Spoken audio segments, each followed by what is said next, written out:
Should you date woke women? Woke women. So when I look at woke, I look at that as somebody that still believes that the news is real. They believe in all these crazy, weird, leftist kind of ideological type of cultish things, or they're always into the latest thing. And because I have a few friends that are woke, but from a dating perspective, it's like, nah, I don't want to deal with that. I want somebody with similar goals, similar values. I don't think I've dated. Actually, no, I take that back. I had one girlfriend who was a Brazilian girlfriend who was kind of a socialist because they have a lot of social programs, and she was into all the current things. She thought Barack Obama she loved him, just thought he was the man. And I was like, how can you not see through his bullshit? How can you not see this guy's totally full of shit? But you know, we didn't break up because of politics. We didn't really even talk about it that much. But especially now, because things are way more polarized now than they used to be. It's like you can even see it on the dating apps. If you're MAGA, swipe left. If you voted for the orange Cheeto, swipe left. If you voted for that guy, swipe left. So no, it's like because the Roger Simon has this quote, and I think it's a really great quote. He says, modern liberalism is based upon lying, and it begins with lying to the self." There was a video just past week. Katie Tur, who's one of the anchors, I think, on MSNBC. She was, I don't know if it was part of a conversation or a podcast or something, but she was talking about how people don't believe us. People don't believe the news and the media. And it's like when you are caught, especially the last 8, 10 years with social media and being able to, when something gets posted, whether it's news or something like that, when somebody posts something on Twitter, it immediately gets fact checked by everybody. When you see the same people over and over and over, 95% of the time being wrong, and you look at the polls in the mainstream media, it's, these people live in a bubble and they just believe that, they believe their own bullshit, basically. And as Dostoevsky said, a man who lies to himself and believes his own lies becomes unable to recognize truth either in himself or in anyone else. And that's what I notice about the people on the left is that there'll be things that are just totally obvious, especially now, but because it's their side saying it. And what I love about Bill Maher is he calls a lot of it out, a lot of the woke nonsense that's going on, but it just continues. And somebody that can't be honest, can't be real, can't see reality as is like, I don't jive with that. I don't want to deal with that.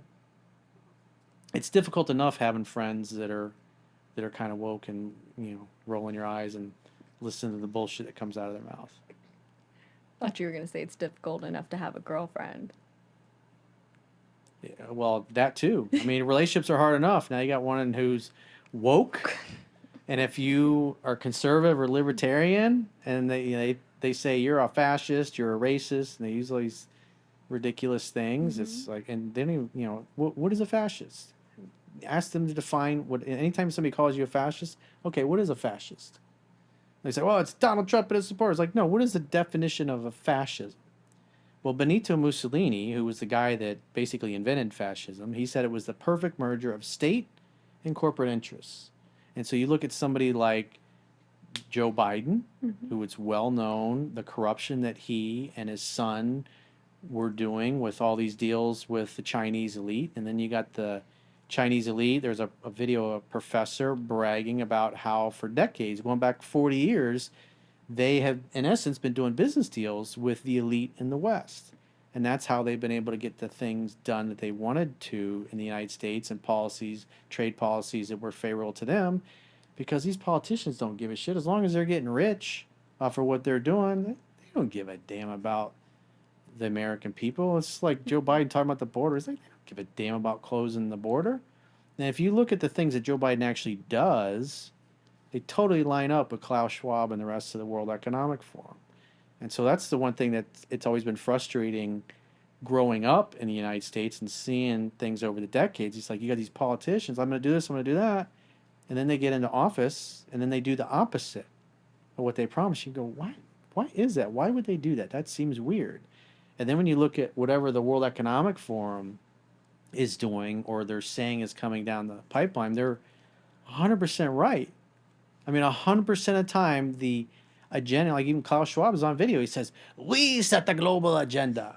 And they literally do. They're hanging out with all of the elite, and they all believe in the same things about the climate change and ESG, equity, social justice, green energy, DEI that they're pushing on all the companies, diversity, equity, inclusion, and a total merger of state and corporate interests. You got the politicians that they've bought off, and then you got the corporations, the Bill Gates of the world, and all the rest of the people bouncing in and out of government and back into the private sector and working for all of them.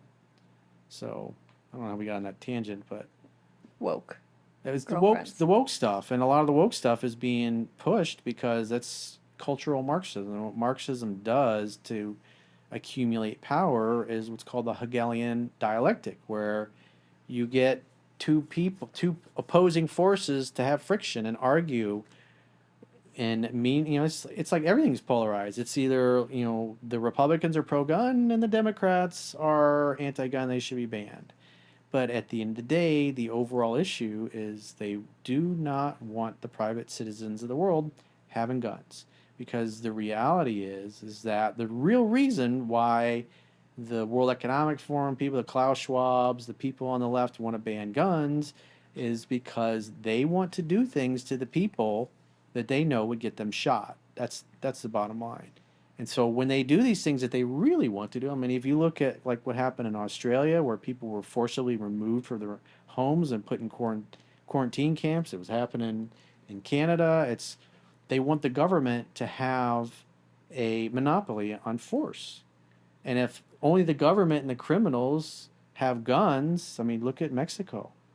I mean, Mexico, I think, has 2 gun shops or 1 or 2 gun shops in the whole country.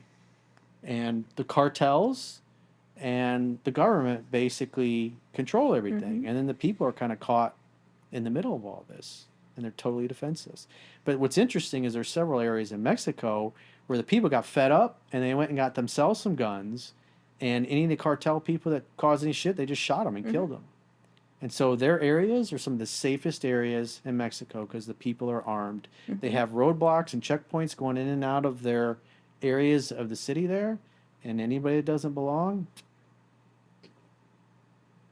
There was a quote. This is attributed to George Washington, but there's no evidence, there's no record of him actually saying it, but it sounds like something he would have said.